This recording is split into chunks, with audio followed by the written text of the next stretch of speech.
వాక్యం నుండి ఒక లేఖన భాగాన్ని చదువుదామండి. ఆ తర్వాత మనం దేవుని యొక్క వాక్కు చేత పరీక్షించుకొని పరిశీలించబడిన వారమై ప్రభు యొక్క రక్త మాంసంలో యోగ్యమైన రీతిగా పాలు పంపులు పొందుదామండి. ప్రభు యొక్క రక్తానికి శరీరానికి సాదృశ్యంగా ఉన్న ఆ రొట్టెలో మనం పాలు పంపులు పొందే ముందుగా దేవుని యొక్క వాక్యము నుండి ఒక లేఖన భాగాన్ని చదువుదామండి. యోహాను సువార్త 6వ అధ్యాయము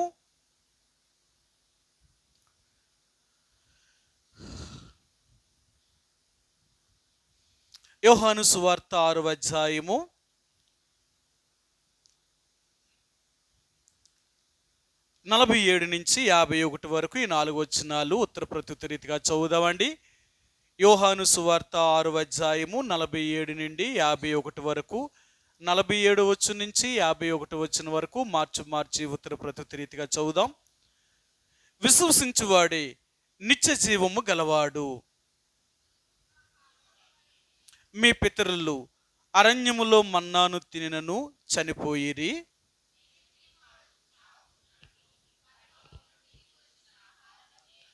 పరలోకము నుండి దిగివచ్చిన జీవాహారమును నేనే. ఎవడైనను ఈ ఆహారమును భుజించితే వాడెల్లప్పుడూ జీవించును. మరియు నేనిచ్చు ఆహారము లోకమునకు జీవము కొరకైన నా శరీరమే అని మీతో నిశ్చయముగా చెప్పుచున్నానెను. మరొక మాట కూడా చదువుదామండి. దానియేలు గ్రంథము 4వ అధ్యాయము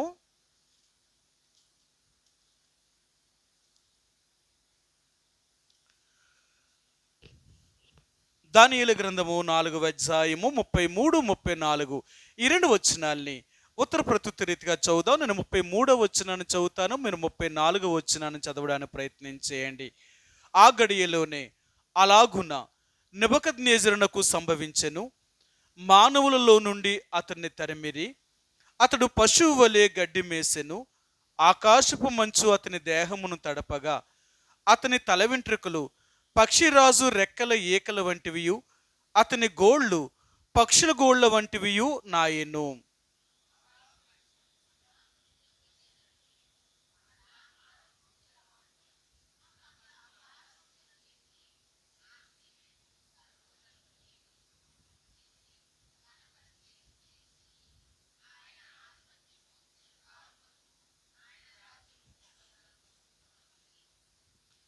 ఈ యొక్క మధ్యాహ్న కాల సమయంలో ప్రభు యొక్క శరీరానికి ఆయన రక్తానికి సాదృశ్యంగా ఉన్న ఈ రొట్టెలో రసములో మనం పాలు పంపులు పొందే ముందుగా మనల్ని మనంగా పరిశీలన చేసుకొని పరీక్షించుకున్న వారమై ప్రభు యొక్క రక్త మాంసములో యోగ్యమైన రీతిగా ఆ యొక్క బలలో పాలు పంపులు పొందే ముందు మనల్ని మనం పరిశీలన చేసుకోవలసిన వారు ఉంటున్నామండి. ఏ విషయాల్లో పరిశీలన అంటే మన జీవితంలో ఉన్న ప్రతి అద్దుబాటుని, అంటే మన శరీరం ఉన్న ప్రతి దాని విషయంలో ఒక్కసారి మరలా మనం సరి చేసుకోవలసిన వారుగా ఉంటున్నాం. అందుకనే ఆ యొక్క యోహాను సువార్త 6వ అధ్యాయములో బలను సమీపించే ముందుగా యేసుప్రభువారు ఆ పస్కా పండుగను ఆచరించే ముందు ఆయన కూడా ఎన్నో విషయాలు ఆయన జ్ఞాపకం చేస్తూ, నా శరీరము అనగా ఈ రొట్టె, లేక నా రక్తము అనగా ఈ రసము ఎందుకు మీకు ఎలాగిస్తున్నాను అంటే ఇవి ఎల్లప్పటికీ కూడా సాదృశ్యంగా, అంటే నేను వచ్చేంత వరకు కూడా మీరు ఈ రీతిగా దీన్ని ఆచరించవలసిన వారు ఉంటున్నారు అనే విషయాన్ని ఆయన జ్ఞాపకం చేస్తూ వస్తున్నారు. కొన్ని విషయాలు మీకు జ్ఞాపకం చేస్తాను. యోహాను సువార్త 6వ అధ్యాయము 47, 48 వచనాలండి. విశ్వసించువాడే నిత్య జీవము గలవాడు, జీవాహారము నేనే. మీ పితరులు అరణ్యములో మన్నాను తినను చనిపోయిరి. దీనిని తినివాడు చావకుండినట్లు పరలోకము నుండి దిగివచ్చిన జీవాహారం ఇదే. ఇప్పుడు యేసుప్రభువారు తన శిష్యులతో లేక ఆయన తనతో ఉన్న వారితో ఈ విషయాలని జ్ఞాపకం చేస్తూ వస్తున్నాడు. ఆయన ఏం చెప్తున్నాడు అంటే జీవాహారము నేనే. మీ పితరులు అరణ్యములో మన్నాను తినను చనిపోయిరి. అదేంటి?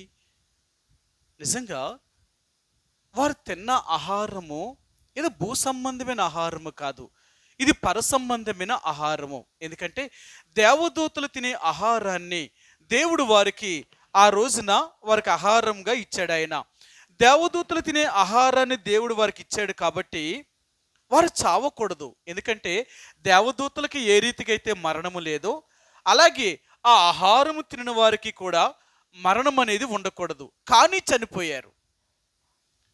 చనిపోయారట. అందుకనే ఈరోజు దేవుడు మనకు జ్ఞాపకం చేయాలనుకున్నది ఏంటంటే, మరి మన్నాను తినను మీ పితరులు చనిపోయేరు గనక ఈ ఆహారము తినేవాడు ఎల్లప్పుడూ జీవిస్తాడు. అంటే నా లోకమునకు జీవము కొరికిన నా శరీరాన్ని నేను ఇస్తున్నాను కాబట్టి ఈ రొట్టెను అలాగా నా శరీరానికి బదులుగున్న ఈ రొట్టెను తిని ప్రతివాడు కూడా ఎల్లప్పుడూ జీవిస్తాడు. కాబట్టి ఈ రెండు విషయాలు జ్ఞాపకం చేయాలనుకున్నాడు. మన పితరులను మన్నాను తినియు చనిపోయారు, కానీ ఈ యొక్క జీవాహారమైన నన్ను తినివాడు వాడు ఎల్లప్పుడూ జీవిస్తాడు, వాడికి ఇక మరణమే లేదు అంటున్నాడు ఆయన. దేవుడు చెప్పే మరణము, దేవుడు చెప్పే జీవము శరీర సంబంధమైన భౌతిక సంబంధమైన వాటి గురించి దేవుడు చెప్తలేదు. ఆయన చెప్పేవి పరసంబంధమైన వాటి గురించి మాత్రమే బోధిస్తున్నాడు. అందుకనే యేసు ప్రభువారు బోధించే విషయాలన్నీ కూడా అవి పరసంబంధమైన విషయాలే కానీ భూ సంబంధమైన విషయాలు ఏమీ బోధించలేదు. ఆయన మాటల్లో కానీ ఆయన గ్రంథములో వ్రాయబడిన ఈ అధ్యాయం అవన్నీ కూడా పరసంబంధమైన దాని గురించి మాత్రమే చెప్పాడు ఆయన. భూ సంబంధమైన దాని గురించి దేని గురించి ఆయన బోధించలేదు. నేటి దినాలలో దేవుని వాక్యాన్ని భూ సంబంధమైన రీతిగా అర్థం చేసుకుంటున్నారు. భూ సంబంధమైన రీతిగా అర్థం చేసుకొని వారు భూ సంబంధమైన వాటి విషయాల గురించి ఆలోచన కలిగి ఉంటున్నారు. దేవుని వాక్యము పరసంబంధమైనది, ఇది భూ సంబంధమైనది కాదు. కాబట్టి ఇప్పుడు యేసు ప్రభువారు చెప్పేది ఏంటంటే, మీ పితరులు మన్నాను తినియు చనిపోయారు అంటే వారు నా యొక్క దేవదూతలు తినే ఆహారాన్ని వారికి ఇచ్చినప్పటికీ కూడా వారు మరణించారు. అందుకనే మన్నా అనేది ఏం గుర్తు చేస్తుంది అంటే దేవుని యొక్క మాటలు లేక వాక్యాన్ని గుర్తు చేస్తుంది. ఆ మందసములో 2 రాతి పలకలు గల ఆజ్ఞలు, అహరోను చేతికర్ర, మన్నా, ఈ 3 ఆ మందసములో పెట్టారన్నమాట. మందసము అనేది ఆనాడు మన పితరులు తిన్న ఆ మన్నా, అది దేవదూతలు తినింది, పరలోకం నుండి పడింది. అది భూ సంబంధంగా పండింది కాదు. అంటే పరలోకము నుండి పడిన ఆ మన్నాను వారు భుజించారు. ఈరోజు మనము కూడా పరసంబంధమైన దేవుని వాక్యాన్ని మనం వింటున్నాం. ఈ మన్నా లేక ఈ శరీరము లేక ఈ వాక్యం అనే ఈ జీవాహారమైన యేసు ప్రభువారు పరలోకము నుండి దిగి వచ్చిన వాడు. అందుకని అంటాడు, నేను పరలోక సంబంధిని, నేను భూ సంబంధమైన వ్యక్తిని కాదు.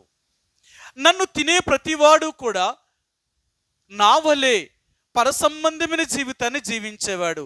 అందుకని ఎన్నోసార్లు చెప్తూ ఉంటాం, యేసు ప్రభువుని నమ్ముకున్న తర్వాత మనం భూ సంబంధమైన మనుషులం కాదు, మనం పరసంబంధమైన మనుషులం. అవునా? యేసుప్రభువారు కూడా కొలసీలకు రాసిన పత్రిక 3వ అధ్యాయం అంటాడు, మీరు పైనున్న వాటినే కానీ భూ సంబంధమైన వాటి మీద మనసు పెట్టకుడి అంటాడు ఆయన. కొలసీ ఫిలిప్పీలకు రాసిన పత్రిక 3వ అధ్యాయం అంటాడు ఆయన, మన పౌరస్థితి పరలోకమందు ఉన్నది, అక్కడ నుండి ప్రభు దిగి వస్తాడు, కాబట్టి మన పర సంబంధమైన వారం కానీ భూ సంబంధమైన వారము కాము అంటాడు. ఏ రోజునైతే యేసుప్రభువారిని అంగీకరించామో ఆ రోజు నుంచి మన యొక్క ఆశ, మన కోరిక, మన ఉద్దేశాలన్నీ కూడా పరసంబంధమైనవై ఉండాలన్నమాట. భూ సంబంధమైన వాటి గురించి, భూ సంబంధమైన వాటి మీద కానీ మన మనసుని కానీ నిలిపాము అంటే భూ సంబంధమైన మనసు అనేది మృతమైనది, ఇది చనిపోయేది. అందుకనే ఇశ్రాయేలీలు ఆ పరసంబంధమైన మన్నాను తిన్నప్పటికీ వారు భూ సంబంధముగానే ఆలోచించారు. అలాగ ఆలోచించడం వల్లే వారు ఆత్మీయంగా మరణించారు. వాళ్ళు మరణించింది ఆత్మీయంగా మరణించారు. సరే, మీకు చూపిస్తాను ఆ మాటను. ద్వితీయోపదేశకాండము 29వ అధ్యాయము, ద్వితీయోపదేశకాండము 29వ అధ్యాయము, ద్వితీయోపదేశకాండము 29వ అధ్యాయము 3వ వచనం అండి. 29:3. ఆ గొప్ప శోధనలను, సూచక క్రియలను, మహత్కార్యములను మీరు కనులారా చూచితిరి. ఆయనను గ్రహించు హృదయమును, చూచు కన్నులను, విను చెవులను యెహోవా నేటి వరకు మీకు ఇచ్చి ఉండలేదు. సరే, ఇశ్రాయేలీల కంట 40 సంవత్సరాలు వారు అరణ్యములో నడిచిన కాలములోనంట వారు దేవదూతలు తినే ఆహారము తినప్పటికీ వినే చెవులు కానీ, గ్రహించే హృదయము కానీ, చూచే కన్నులు కానీ వారికి లేవట. 40 సంవత్సరాలు వీరు దేవుడు చేసిన కార్యాలను వారు చూస్తున్నప్పటికీ వారు చూడలేకపోతున్నారట, గ్రహించలేకపోయారంట, వినలేకపోయారట. అందుకనే వారు ఆత్మీయంగా మరణించిన వారు. చచ్చిపోయిన వాడు మాత్రమే వినలేడు, చూడలేడు, గ్రహించలేడు. వారు ఆత్మీయంగా మరణించిన వారు. అందుకనే దేవుని సంగతులను వారు అర్థం చేసుకోలేకపోయారు. ఈరోజు నువ్వు నేను కూడా ప్రభు యొక్క రక్తమాంసములో పాలు పంపులు పొందుతున్నాము అంటే జీవాహారమైన ఆ యేసు ప్రభు వారి యొక్క శరీరానికి సాదృశ్యంగా ఉన్న ఆ రొట్టెను తింటున్నాం. ఆ రొట్టెను తింటున్న నీవు, ఆ రొట్టెలో పాలు పంపులు పొందిన ప్రతి వ్యక్తి కూడా జీవము కలిగిన వాడు. ఈ జీవం ఏంటంటే లోకము కొరకే నేను ఇచ్చుచున్న ఈ జీవము, ఈ రొట్టె అంటున్నాడు ఆయన. అంతేనా? సరే, మీరు చూపిస్తాను. యోహాను సువార్త 6వ అధ్యాయములో ఆయన ఏం చెప్పాడు అంటే, ఇది నా శరీరము, ఇది నేను ఎందుకు ఇస్తున్నాను అంటే ఈ శరీరములో పాలు పంపును పొందిన ప్రతివాడు కూడా వాడు ఎలాగుంటాడో చెప్తున్నాడు ఆయన. 51వ వచనమండి. పరలోకము నుండి దిగి వచ్చిన జీవాహారమును నేనే, ఎవడైనను ఈ ఆహారము భుజించితే వాడెల్లప్పుడూ జీవించును. మరియు నేనిచ్చు ఆహారము లోకమునకు జీవము కొరకే నా శరీరమే. ఆయనిచ్చే ఆహారము దేని కొరకట? నేనిచ్చు ఆహారము లోకమునకు జీవము కొరకైనా నా శరీరమే అంటున్నాడు. అంటే యేసు ప్రభువారి యొక్క శరీరములో పాలు పంపు పొందుతున్న ప్రతి వ్యక్తి కూడా లోకమునకు జీవము కొరకైన శరీరం అన్నమాట. అంటే లోకములో నువ్వు జీవము కలిగిన వ్యక్తిగా బ్రతుకుచూ ఉండడానికి, అంటే జీవము కలిగిన ప్రతి వ్యక్తి కూడా తన లక్షణాలని చూపుతుంది అన్నమాట. అంతేనా? జీవము కలిగిన ప్రతిదీ కూడా తనలాంటి జీవము కలిగిన వాటినే పుట్టించగలుగుతుంది. అంతే. యేసుప్రభు వారు కూడా అదే చెప్పాడు. ఆయన ఏం చెప్పాడో మీరు చూపిస్తాను. ఆయన ఏం చెప్పాడో చూపిస్తాను. యోహాను సువార్త 12వ అధ్యాయము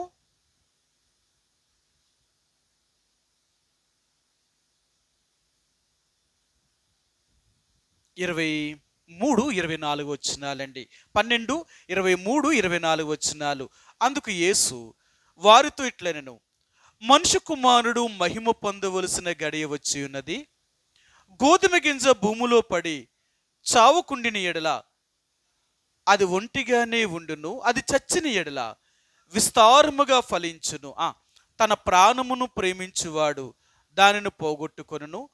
ఈ లోకములో తన ప్రాణమును ద్వేషించువాడు నిత్య జీవము కొరకు దానిని కాపాడుకొనునని మీతో నిశ్చయముగా చెప్పుచున్నాను. సరా, యేసు ప్రభువారు ఇక్కడ అంటున్నాడు. ఆయన ఏమంటున్నాడంటే, మనుష్య కుమారుడు మహిమపరచవలసిన సమయం వచ్చి ఉన్నది. ఇప్పుడు మనుష్య కుమారుడు మహిమ పొందవలసిన సమయం వచ్చిందట. ఏంటంటేనంట, ఆయన చనిపోయి సమాధి చేయబడి తిరిగి లేపబడే సమయము దగ్గర పడిందన్నమాట. ఇప్పుడు యేసు ప్రభువారు మరణించడం వల్ల, ఆయన సమాధి చేయడం వల్ల, తిరిగి లేవడం వల్ల ఏం జరుగుతుంది? యేసు ప్రభువారు మరణించడం, సమాధి చేయబడ్డం, తిరిగి లేపడం వల్ల ఏం జరుగుతుంది అంటేనంట, ఆయనలాంటి వారిని భూమి మీద పుట్టించగలుగుతాడట.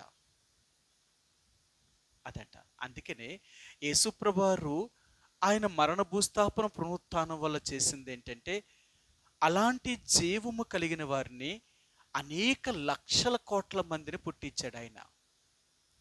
అది అందుకనే యేసు ప్రభువారిని నమ్ముకున్న ప్రతి వ్యక్తిలో కూడా యేసు ప్రభువారి యొక్క లక్షణాలు కనబడుతూ ఉంటాయన్నమాట. యేసు ప్రభువారిని అంగీకరించిన వారందరూ కూడా ఆయన లక్షణాలని కలిగి ఉంటారు. అవునా? మీ అందరికీ తెలుసు కదా. ఒకవేళ మనకి పిల్లలు పుట్టారు కదా, మనకు పుట్టిన పిల్లలందరూ కూడా ఎలాగుంటారు అంటే మనలాగే ఉంటారు. మన రూపమైన వస్తుంది, లేక మన స్వభావమైన వాళ్ళకు వస్తుంది. కొన్నిసార్లు మన రూపం రాకపోయినా మన స్వభావం వాళ్ళలో ఉంటుందన్నమాట. అంటే మన మనస్సును వారు కలిగి ఉంటారు. అందుకంటారు తల్లిదండ్రులకి ఎలాంటి మనసు కలిగి ఉంటారో పిల్లలు కూడా అలాంటి మనసుని కలిగి ఉంటారు.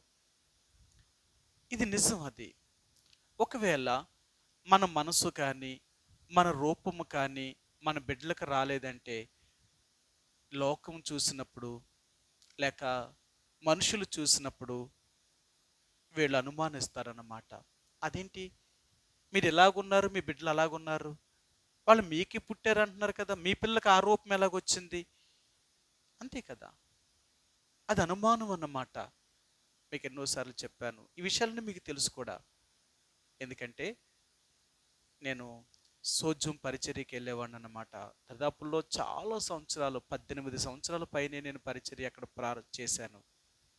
తర్వాత అక్కడ నన్ను ఒకళ్ళ ఇంటికి తీసుకెళ్లారన్నమాట, సువార్త చెప్పడానికి. అక్కడ ఉన్న సహోదరుడు వెళ్ళాను.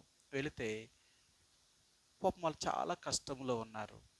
ఏంటంటే వాళ్ళ అల్లుడు వాళ్ళ కూతురుని వదిలేశాడనమాట. కూతురుని వదిలేశాడు. పాపం ఆ అమ్మాయి ఏమైందంటే ఆ అమ్మాయికి కళ్ళు లేవు.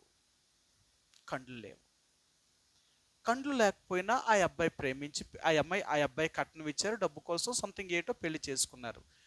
చేసుకున్న తర్వాత కొన్ని గొడవలు జరిగాయి. గొడవలు జరిగినప్పుడు ఆ అమ్మాయి తిరిగి తన తల్లిదండ్రులకి ఇంటికి వచ్చింది. వచ్చినప్పుడు ఆమెకు కూడా తెలియదు ఆమె ప్రెగ్నెంట్ అని. ఆమెకు కూడా తెలియదు పాపం. వచ్చింది. ఇక్కడికి వచ్చిన తర్వాత ఆమెకి అనుమానం వచ్చి వాళ్ళ అమ్మాలతో చెప్తే వాళ్ళ అమ్మాల హాస్పిటల్ తీసుకెళ్తే వాళ్ళ అమ్మాల హాస్పిటల్ తీసుకెళ్ళి టెస్ట్ చేస్తే ఈమె ప్రెగ్నెంట్ అన్నారు. ఇంకా వాళ్ళ భర్త ఈమె దగ్గరికి రాలేదు, వాళ్ళ అత్తమామలు కూడా రాలేదు తీసుకెళ్ళడానికి. ఇప్పుడు ఏమైందంటే ఇప్పుడు ఈమె ప్రెగ్నెంట్ అని తెలియగానే ఇంకా కోపం ఎక్కువైపోయింది.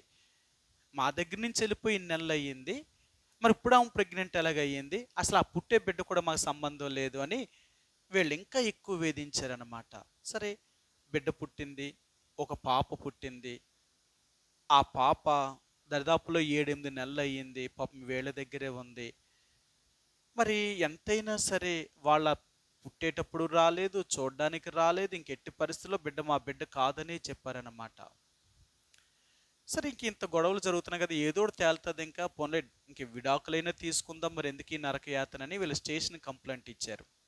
ఇచ్చిన తర్వాత పోలీస్ స్టేషన్లో వాళ్ళు చెప్పింది ఏంటంటే, ఎలా నీ బిడ్డ కాదు అని నువ్వు అంటున్నావు అని అడిగారు వాళ్ళు. ఇలాగలా చెప్పారు వాళ్ళు.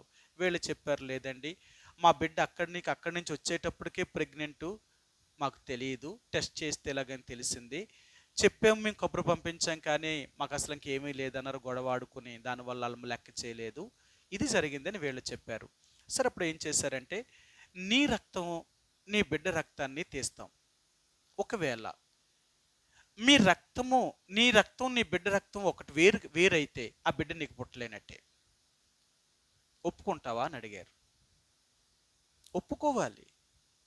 ఆ బిడ్డ నా బిడ్డ కాదు అంటున్నావు కాబట్టి ఆ బిడ్డ యొక్క రక్తం నీ రక్తం కాకపోతే, అంటే మీ ఇరువురిది కాకపోతే ఆ బిడ్డ నీకు పుట్టలేనట్టే అన్నారు.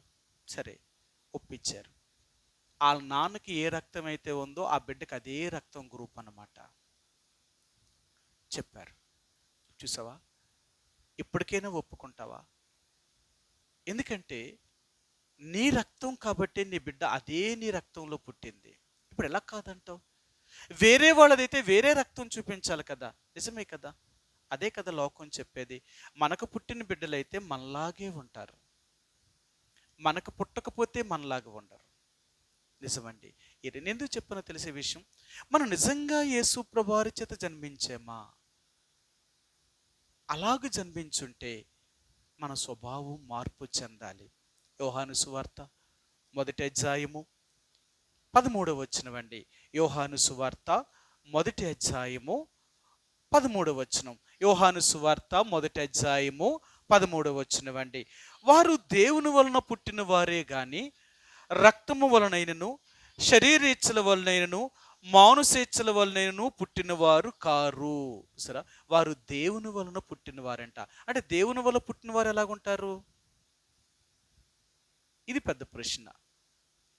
మనిషి వల్ల పుట్టిన వారైతే మనిషిలాగే ఉంటారు, దేవుని వల్ల పుట్టిన వారైతే దేవునిలాగే ఉంటారు. ఇప్పుడు మనం తిరిగి జన్మించాం కదా. ఒక ఆయన ఇలా చెప్పాడు, ఒక తల్లికి మేము పుట్టకపోయినా, ఆయన నేను అన్నదమ్ములం కాకపోయినా, కానీ మమ్మల్ని ఇద్దరినీ ఒకే రక్తం కడిగింది. ఆ యేసు ప్రభువారి యొక్క రక్తం చేత మేము కడగబడ్డాం కాబట్టి, భౌతికంగా ఒక తల్లి కనకపోయినా అన్నదమ్ముల కంటే, శరీర సంబంధమైన అన్నదమ్ముల కంటే ఆత్మ సంబంధమైన అన్నదమ్ముల మేము. మా ప్రేమ ఈ లోకములో ఏదీ మమ్మల్ని విడదీయలేదు. ఎందుకంటే మేము దేవుని యొక్క రక్తం చేత జన్మించిన వారు. ఎన్ని సమస్యలు వచ్చినా, ఎన్ని ఆటంకాలు వచ్చినా, ఎన్ని భేదాభిప్రాయాలున్నా మేము మళ్ళా ఇద్దరం ఒకటే. మేము దేవుని యొక్క రక్తం చేత జన్మించిన వాళ్ళం. మేము శరీర సంబంధమైన అన్నదమ్ములం కాకపోయినా ఆత్మ సంబంధమైన అన్నదమ్ములం. ఆత్మ సంబంధమైన అన్నదమ్ములం కాబట్టి ఈ బంధమును కాపాడుకొనుట యందు మరి ఇంకెక్కువగా మేము జాగ్రత్త కలిగి ఉండాలి. అర్థమైందా?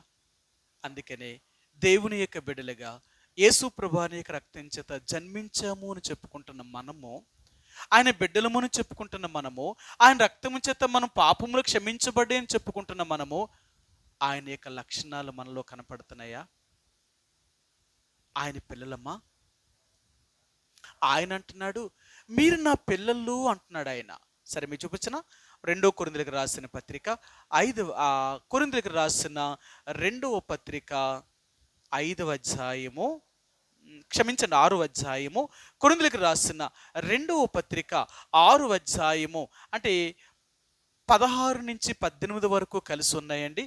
అయితే చివరిలో ఉంది చూడండి, మీకు తండ్రినై యుందును, మీరు నాకు కుమారులను కుమార్తెలనై యుందురని సర్వశక్తి గల ప్రభువు చెప్పుచున్నాడు. ఇప్పుడు మన అందరం ఎవరమంటే ఆయనకి కుమారులము కుమార్తెలము అంట. సరే, ఆయన మనకు తండ్రి అయి ఉన్నాడు, మనం ఆయనకు కుమారులము కుమార్తెలమై ఉన్నామంట. నిజంగా మనం ఆయన పిల్లలం. నిజంగా మనం ఆయన పిల్లలము అయితే ఆయన సుగుణములను కానీ, ఆయన లక్షణములను కానీ, ఆయన ప్రతిబింబమును కానీ మనం చూపించగలుగుతున్నామా?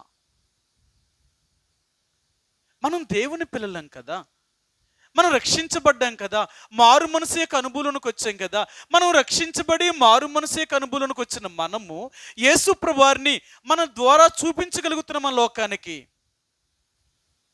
ఎక్కడ చూపిస్తున్నాం? యేసు ప్రభు నిజంగా మనల్ని రక్షణ పొందామా? ఆయన రక్తం మనల్ని కడిగిందా? నిజంగా ఆయన రక్తమే కానీ మనల్ని కడిగితే ఆయన స్వభావం మనలోనికి రావాలి.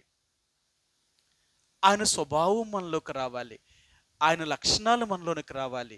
అందుకన్నాడు, యేసు ప్రభువారికున్న లక్షణాలు మనకు రాలేదు అంటే మనం ఆయన పిల్లలం కాదు. అందుకని ఈరోజు దేవుడు అనేది ఏంటంటే, జీవాహారము నేనే, నేనిచ్చు ఆహారము తినేవాడు, నేనిచ్చే ఆహారము లోకమునకు జీవము కొరకైన నా శరీరం అది. సరే, లోకములో మిమ్మల్ని ఏం చేయగలుగుతుందో తెలుసా? జీవింప చేయగలుగుతుంది అన్నమాట. జీవింప చేయగలుగుతుంది. ఎలాగ జీవిస్తారో తెలుసా? నన్ను పోలి జీవిస్తారు. మీరు నన్ను పోలి జీవిస్తారు. అర్థమైందా? మనము యేసు ప్రభువారి యొక్క రక్తమాంసములో పాలు పంపులు పొందుతున్న మనము ఆయన పోలి నడుచుకుంటామన్నమాట. అందుకనే ఆయన యొక్క బిడ్డలమని చెప్పుకుంటున్నాం, రక్షించబడ్డామని చెప్తున్నాం. కాబట్టి నిజంగా ఆయన యొక్క శరీర రక్తమాంసంలో పాలు పంపులు పొందుతూ ఇన్ని సంవత్సరాల నుంచి వస్తున్నాం. కాబట్టి మనలో శరీరం చచ్చిపోతుందా? మన శరీర స్వభావం మరణిస్తుందా? మన శరీరం మరణించకపోతే క్రీస్తు మనలో కనిపించడు. మనం మరణించాలి, మనం మరుగవడానికి ఇష్టపడాలి. అందుకనే యేసు ప్రభు యొక్క లక్షణాలు మనం చూపించకపోతే లోకం మనల్ని నమ్మదు. ఎందుకు నమ్మదో తెలుసా? వీళ్ళు దేవుణ్ణి నమ్మారన్నారు, కానీ వీళ్ళు అసలు నిజంగా దేవుడు పెట్టలేనా? వీళ్ళు మార్పు ఉందంటావా? మార్పు ఉందా? ఎక్కడుంది మార్పు? వీళ్ళకి ఎక్కడుంది మార్పు? వీళ్ళకి ఏం మారారు వీళ్ళు? ఎక్కడ మారారు అంటే వాక్యం వినడం వరకేనా? అందుకనే మనమంట క్రీస్తు వలె రూపాంతరము చెందాలట. మనం రూపాంతరము చెందకపోతే మనం దేవుని యొక్క రాజ్యములోనికి ప్రవేశించలేం. కాబట్టి నేను ఆ జీవితంలో ప్రభు యొక్క రక్త మాంసంలో పాలు పంపులు పొందుతున్న మనము, ఆ జీవాహారమైన యేసు ప్రభువారిని తీసుకుంటున్న మనము లోకము కొరకే నా జీవమును మనం చూపించగలుగుతున్నామా? ఏది మనలో ఉన్న జీవము? అందుకని అంటున్నాడు, మీరు జీవించుచున్నారన్న పేరు మాత్రం ఉంది, కానీ మీరు మృతమైన వారు. మీ క్రియలు బాగోలేదు, మీ క్రియలు సరైనవిగా కనపడతలేదు. అందుకనే మీరు చావునైన ఆ మిగిలిన క్రియలను మీరు బలపరుచుకుంటేనే కానీ నేను మీకు నా రాజ్యాన్ని ఇవ్వలేను, నా రాజ్యములోనికి మీరు ప్రవేశించలేరు. కాబట్టి దేవుని యొక్క బిడ్డలుగా ప్రభు యొక్క రక్త మాంసంలో పాలు పంపులు పొందే ముందుగా మనము యేసు ప్రభు అనే రక్తం చేత కడగబడ్డామా? ఒకటి. ఒకవేళ నిజంగా మనం కడగబడి ఉంటే ఆయన ప్రతిరూపము, ఆయన స్వభావం మనలో ఉందా? లోకానికి మనం ఆ జీవాన్ని చూపించగలుగుతున్నామా? నిజమే కదా. ఏదైతే మనం ఆ జీవాన్ని కలిగి ఉన్నామో ఆ జీవము లోకమునకు వెలుగై ఉంటుందన్నమాట. ఆ వెలుగును నువ్వు లోకానికి చూపించాలి కదా. నేను క్రీస్తుని కలిగి ఉన్నాను అని నువ్వు లోకానికి చూపిస్తున్నావా? అందుకనే ఒకవేళ నువ్వు అలాగ చూపించలేకపోతే దేవుని యొక్క రాజ్యములోనికి ప్రవేశించలేము, నువ్వైనా నేనైనా. అందుకనే మనం ప్రభు యొక్క రాజ్యములోనికి ప్రవేశించాలి అంటే క్రీస్తుని మనం చూపించాలి. మన హృదయములో మనము యేసు ప్రభువారిని లోకానికి చూపించాలి. మనల్ని చూసిన వారందరూ కూడా మనలో దేవుణ్ణి చూడగలగాలి. అర్థమైందా? ఎలా చూడగలుగుతారు అంటే మన క్రియల ద్వారా దేవుణ్ణి చూపిస్తామంట. మనం చేసే క్రియలే దేవుడు మనతో ఉన్నాడా లేదా అనేది వారు గుర్తించగలుగుతారండి. దేవుడు ఉన్నాడా లేదా అని గుర్తించాలి అంటే మన క్రియలను మనం సరి చేసుకోగలిగినప్పుడే లోకానికి దేవుణ్ణి మనం చూపించగలం, లేకపోతే దేవుణ్ణి చూపించలేం. మనం ఎన్నిసార్లు ప్రభు యొక్క రక్త మాంసంలో మనం పాలు పంపులు పొందినా మనం మృతమైన వారమే, మనం చచ్చిన వారమే, మనలో జీవము లేదు. ఎందుకో తెలుసా? జీవము కలిగిన ప్రతి చెట్టు కూడా తనలాంటి జీవం కలిగిన దాన్ని పుట్టించగలుగుతుంది. జీవము లేని ఆ చెట్టు పేరు చెప్పుకుంటున్న చెట్టే కావచ్చు, ఆ విత్తనం చెట్టే కావచ్చు, కానీ అది ఎండిపోయిన చెట్టు, చచ్చిన చెట్టు, అది ఫలములను ఇవ్వలేదట. చచ్చిన చెట్టు ఎప్పుడు కూడా ఫలాన్ని ఇవ్వలేదు. సరే, మీకు చూపిస్తాను. యోధా రాసిన పత్రిక 1వ అధ్యాయము, యోధా రాసిన పత్రిక మొదటి అధ్యాయము 12వ వచనమండి. వీరు నిర్భయముగా మీతో సుభోజనము చేయుచు తమ్మును తాము నిర్భయముగా పోషించుకొనుచు మీ ప్రేమ విందులలో దొంగ మెట్లుగా ఉన్నారు. వీరు గాలి చేత ఇటు అటు కొట్టుకొని పోవు నిర్జల మేఘములుగాను, కాయలు రాలి ఫలములు లేక 2 మార్లు చచ్చి వేళ్లతో పెళ్ళగింపబడిన చెట్లుగాను. చూసారా? ఫలములు లేక ఈ చెట్లు 2 సార్లు అంటే 2 మార్లు చచ్చి వేళ్లతో పెళ్ళగింపబడిన చెట్లుగా ఉన్నారట. 2 మార్లు చచ్చాయట ఈ చెట్టు. ఒకటి ఫలములు లేక చచ్చింది, 2 ఎండిపోయి చచ్చిందన్నమాట. అందుకని అంటున్నాడు, ఫలింపను ప్రతి చెట్టు ఎండిపోతుందన్నమాట, నరకబడుతుందన్నమాట. ప్రియ సహోదరి సోడా, యేసుప్రభువారిని నమ్ముకున్నాము అని చెప్పుకునే కంటే యేసుప్రభువారిని చూపించడంలోనే ఉంది గొప్ప. అందుకని అంటాడు, క్రియలు లేని విశ్వాసం మృతమైనది. నీ జీవితంలో క్రియలే లేనప్పుడు నువ్వెన్ని చేస్తే ఎవరికి కావాలి? అందుకనే నిజమైన భక్తి క్రియలను కలిగి ఉంటుంది. అందుకని అన్నాడు, అబ్రహాము యొక్క జీవితంలో అనేక రకాలైన క్రియాపూర్వకమైన జీవితాన్ని కలిగిన వాడు. ఆయన క్రియలు చూపించాడు. కాబట్టి ప్రభు యొక్క రక్త మాంసంలో పాలు పంపులు పొందుతున్న నీవు నేను కూడా మనలో నిజంగా ఆ నిత్య జీవం మనలో ఉందంటావా? ఆ జీవం మనలో ఉంటే ఆ జీవం మనలోనికి యేసు ప్రభు యొక్క ప్రతిబింబాన్ని తీసుకొస్తుందన్నమాట. యేసు ప్రభు యొక్క స్వభావాన్ని తీసుకొస్తుందన్నమాట. యేసు ఎలాగైతే జీవించారో అలాగే జీవించడానికి మనం ప్రయత్నం చేస్తాం.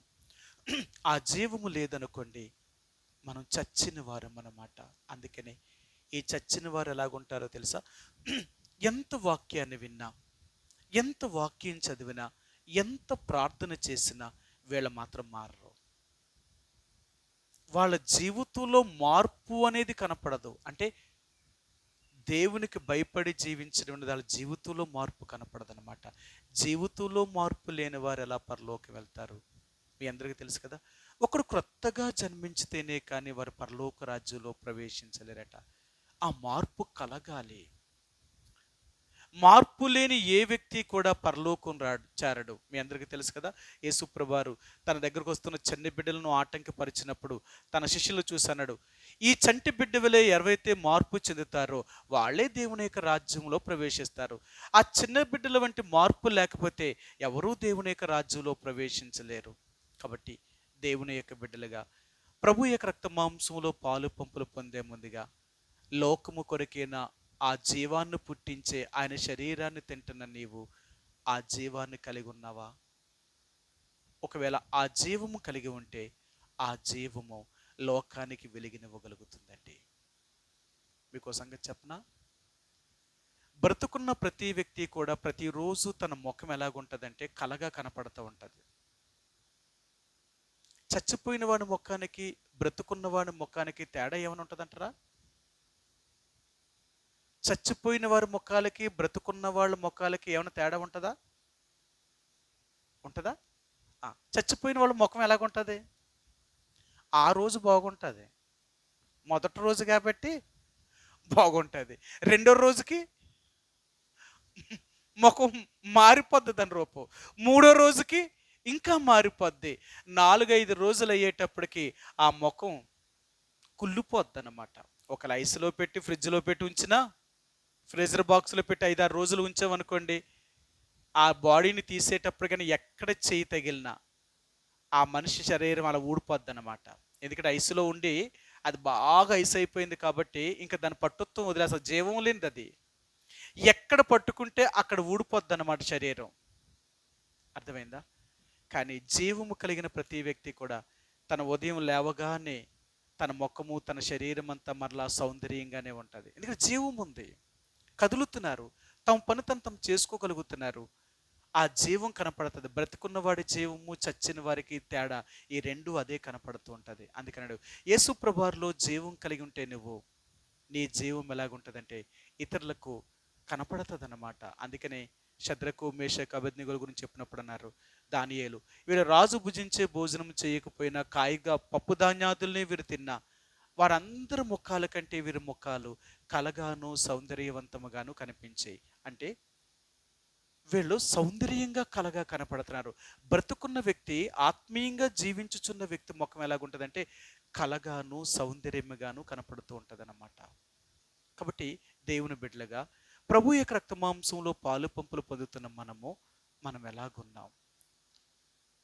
మనలో యేసు ప్రభు యొక్క జీవం ఉందా? ఆ యేసు ప్రభు వారి యొక్క ప్రతిబింబాన్ని లోకానికి చూపించగలుగుతున్నామా?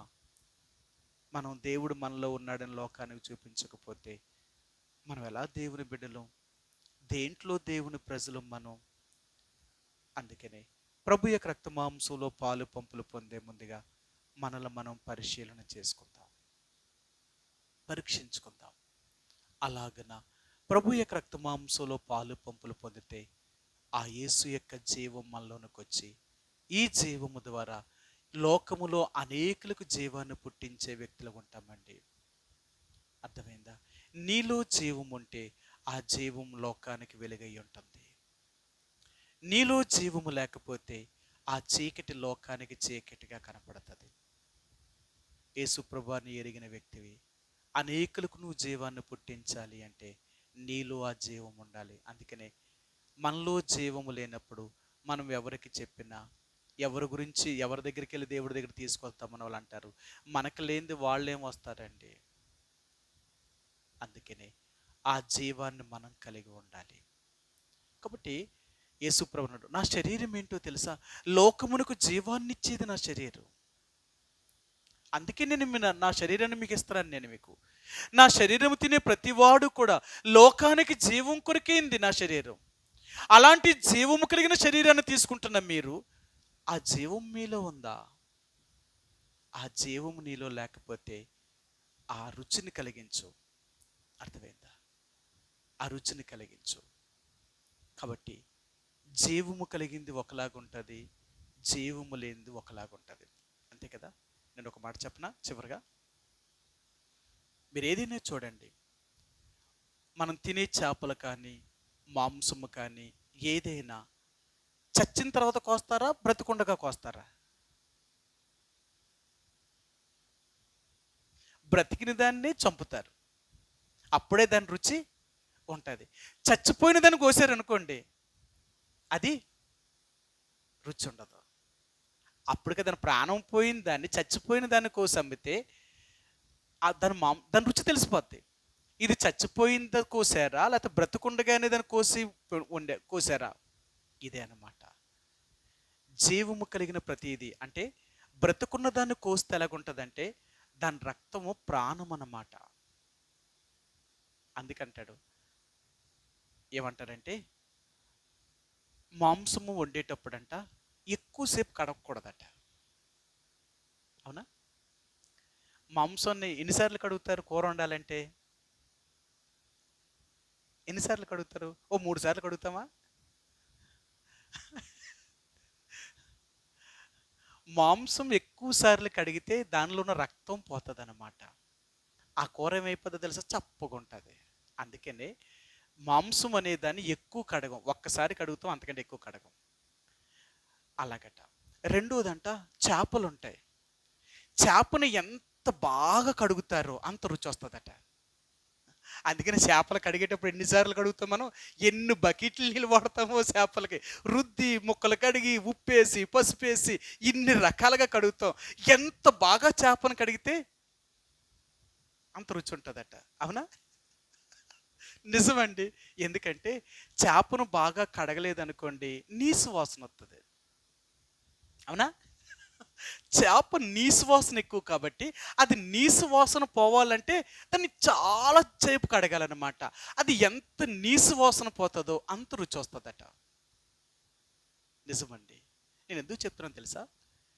ఆత్మీయముగా నీలో నిజంగా జీవం ఉంటే ఆ జీవము యేసుప్రభు వారి యొక్క రుచిని చూపిస్తుందట. అందుకని అంటాడు, నీలో యేసుప్రభు వారి యొక్క రుచి అనేది ఎలా కలుగుతుందో తెలుసా? ఆ ప్రాణం ఉండదన్నమాట. జీవము కలిగిన ప్రతీదీ రుచిగా ఉంటుందన్నమాట. చచ్చింది ఏది కూడా రుచిగా ఉండదు. అందుకనే యేసు ప్రభు యొక్క జీవాన్ని నువ్వు కలిగి ఉంటే నువ్వు లోకానికి ఎలాగుంటావు తెలుసా? ఒక్క మాట చూపించిన మీ అందరికీ తెలుసు. ఏమంటాడంటే దేవుడు మనల్ని లోకానికి ఉప్పుగా చేశాడట. ఎందుకు ఉప్పుగా చేశాడట? ఉప్పు లేనిదే దేనికి రుచి రాదట. రుచి రాదట. ఒక క్రైస్తవుడు ఒక నిజమైన ఉప్పు లాంటివాడు. తన జీవితమే సారము కలిగిన వాడు. క్రైస్తవుడు ఎక్కడ ఉంటాడో అక్కడ తన చుట్టుపక్క ప్రాంతాల్లో రుచిని కలిగిస్తాడనమాట. జీవాన్ని కలిగించగలిగిన వాడు.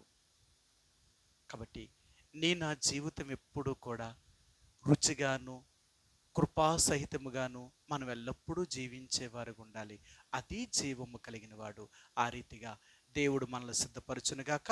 ప్రభు యొక్క రక్త మాంసంలో పాలు పంపులు పొందే ముందుగా మనల్ని మనం పరీక్షించుకొని కొద్ది క్షణాలు మనం జీవము కలిగిన వారమని చెప్పుకుంటూ ఎలాంటి జీవాన్ని కలిగి ఉన్నాం?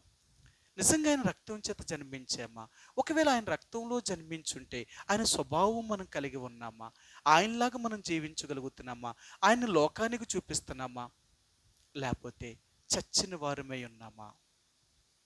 చచ్చినది ఏది కూడా రుచిని కలిగించలేదు, ఆ జీవాన్ని చూపించలేదు.